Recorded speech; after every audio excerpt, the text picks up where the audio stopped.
Man, I grew up, in a time in Detroit where, it was booming. You had Motown, individuals like, Smokey Robinson, Stevie Wonder, Michael Jackson. Detroit was like, man, you talk about metropolitan. Like when you think about the United States of America, in my time in the 70s, we were up there with Chicago, New York, LA.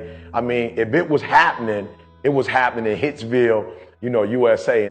Yes, Detroit is enjoying its finest hour. There is a renaissance, a rebirth in the city. There's a newness in Detroit. The car industry was booming, Ford, GM, and Chrysler. Like Detroit was just, at that time, it was alive. We had African-American Mayor Coleman Young. Detroit, it was live. There was a lot going on in the city. I remember, being a kid, 7 Mile was just blocked up, just cars, kids, teenagers just, in the streets dancing, having fun. The 70s was a real, good time, man. It was the middle class, lifestyle for African-Americans at that time. Goal line defense for the Vikings. A handoff, Dorsett up the middle. Here he goes. Cuts to his right. Going all the way. To the 30. To the 40. He's got 2 men to beat. To the 40. To the 30. To the 20. To the 10. To 5. Touchdown! Unbelievable! Football was my thing. American football. Like since I was a kid. I'm on the block in Detroit. We playing tackle football, two-hand touch football, imaginary football, me against, the Dallas Cowboys, the Pittsburgh Steelers. That was my dream when I was a kid, man. I wanted to play, American football. Like that's all I wanted to do. School, I went to school because that's what you had to do, but I wouldn't say that I was in love with school, that, I was like a student, but football, that was my thing. That was my passion. I just wanted to be in the NFL and play football. The reason why you don't give 120% every doggone time you get on the field, because you ain't got a why for what you do. You ain't got a why. I walk in the room, I can see some of y'all. I spoke to all of y'all when y'all came in for the most part. Why? Because I'm looking in your eyes, and I see some of y'all, and you ain't serious. As a young child, Eric was a typical mama's boy, full of energy. A leader even then. Everybody gravitated to our house. When I was younger, man, my relationship with my mom was like, great. We were so close. We just had like an emotional attachment. We thought the same, we act the same. That was my best friend when I was a kid. I had a great relationship with my son from the moment he was born. At the age of 12, I got some news that, kind of changed, I guess you would say, my life or my childhood forever. When Eric called me at work, he said, "Mom, I have something I want to ask you." At first, I was a little afraid to question my mom, but there were some things that I saw, that I was like, well, maybe, my aunts, maybe the people who were telling me this, maybe it could be real. Like I started to see signs, I started to see things, friends on the block started to say things to me, and so finally, I was, like I said, I don't know, anywhere between 12 and 13, I don't remember the exact day, but I remember calling my mom, like, Mom, I got a question to ask you. And he said, "Is Dad my real dad?" My mother said to me, no. It was devastating, and I would encourage anyone, share with your child because somebody else will, and it's horrible when they find out from someone else. When I was homeless, when I was a high school dropout, when I was acting a fool, it's because I thought my mother had me by accident. Yeah, my life took a different course after, receiving the news. Yeah, I just went downhill from that point. You know what I'm saying? I withdrew, and I went internal, and I didn't really talk to my mother as much as I used to talk to my mother before. Man, I went to school and I just clowned, was rebellious. Teachers couldn't tell me nothing. I started treating my father differently, like, yo, for real, you're not my father. You know what I'm saying? Don't put your hands on me. You can't touch me. I was hanging out with more of the rougher dudes, more the,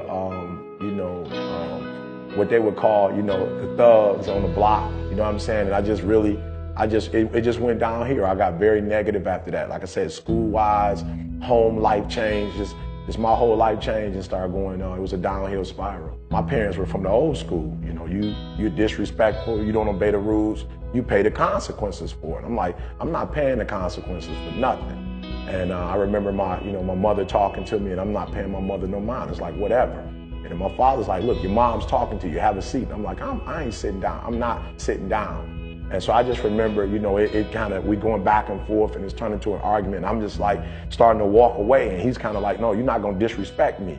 You know, and I'm like, whatever. I'm walking out the house, and they said to me as I was leaving, like, if you leave, for real, you can never come back to this house again, you know. And I was like, well, whatever, I'm never coming back. You know, when you're homeless and you're living in abandoned buildings, you know, you're eating out of trash cans or going to the grocery stores and stealing from the grocery store just to eat, it was a wake-up call. And it's like, yo, E, look what you got yourself into. Like, you dogging your mom out, but your mom got a job. You know, your mom has a place to stay. Like, you're the only one that's living in abandoned buildings. You're the only one eating out of trash cans like this. And so I was like, yo, E, for real, you got to stop playing the blame game. You know, at some point, you have to take personal responsibility. And it clicked. Like, yo, you got yourself here. Like, regardless of everything else, you played a role in getting yourself here. Now, you got to get yourself out. And I just remember, man, saying like, yo, E, you homeless now, but this ain't the rest of your life, man. This might be the story today. This ain't how my life is going to end. I remember thinking that to myself, like, we going to get out of here. We going to make it. I'm sleeping in, you know, in between buildings because Detroit is cold in the winter. You know, I'm in restaurants only because, not to eat, you know, but I'm trying to get out of the cold. And I'm like, this is not going to be like this forever. And I remember, you know, not growing up in the church or anything like that, not being religious, but I was like, man, I don't have nothing else. I remember saying a soft prayer like, man, God, I need help. I need you to help me to get out of this predicament. Listen to me. Pain is temporary. It may last for a minute or an hour or a day or even a year. But eventually it will subside and something else will take its place. If I quit, however, it will last forever. During my freshman year, a group of guys, we started a ministry on campus. We would do it every Tuesday, Thursday, and Sunday. And I mean, these guys were beasts. You know, one guy wanted to be a lawyer. One guy wanted to be a pastor. I think his father and his grandfather were pastors. And originally, I just wanted to be a part of something positive. I left Detroit, Michigan, moved down to Huntsville, Alabama, and I just wanted to be a part of something positive. I didn't even know I could speak. I didn't know I had the ability to speak. I mean, I talked a lot, you know, growing up. I'm sure if you ask my teachers or my mom, you know what I'm saying, definitely. I talked a lot, but I never saw it as a profession. But when I got to college, man, I saw African-American males. It was a group, they call themselves WSB, Willing, Succeeding, and Black. I mean, these guys, man, Hugo Boss suits, you know, power ties. You know, they look like lawyers, man. These guys were phenomenal, and I would listen to their conversations. They were talking about Plessy versus Ferguson, Brown versus Board of Education. And to be with positive African-American men. This is the first time, you know, I wasn't in the community where they were talking about girls and drugs and fighting and gangs. Like, these guys were talking about international affairs. You know, it was unbelievable. And so I just was like, you know, I just want to be a hole in the wall. You know, and so I started working with these guys, just helping putting programs together, et cetera. And then one day, one of the guys didn't show up to speak. And I mean, I was there, so I had to do it. You know, and so I remember my first speech. It was unbelievable. My first speech was about 300-400 people, and I mean, they loved it. You know, and people came to me afterwards like, yo, Eric, man, you said something that really pricked my heart. I was like, whoa. You know, it was like football for me. When I played football, you know, like, I was that guy. But there was nothing intellectual that I'd ever done, you know, that allowed, you know, me to get the same type of feeling I got from sports. So when they gave me a chance to speak and it went well, I was like, yeah, wait till the second shot. And so, you know, each time I would speak, I would just feel, it was just, man, I felt superhuman. You know, so I knew at 19 years old, as a freshman in college, that this was a gift. It was something special. And I had made up in my mind that instead of football, that public speaking was what I was going to do. as my hustle. When you want to succeed as bad as you want to breathe, then you'll be successful. I don't know how many of y'all got asthma in here today, but if you ever had an asthma attack before, you short of breath, SOB, shortness of breath, you wheezing.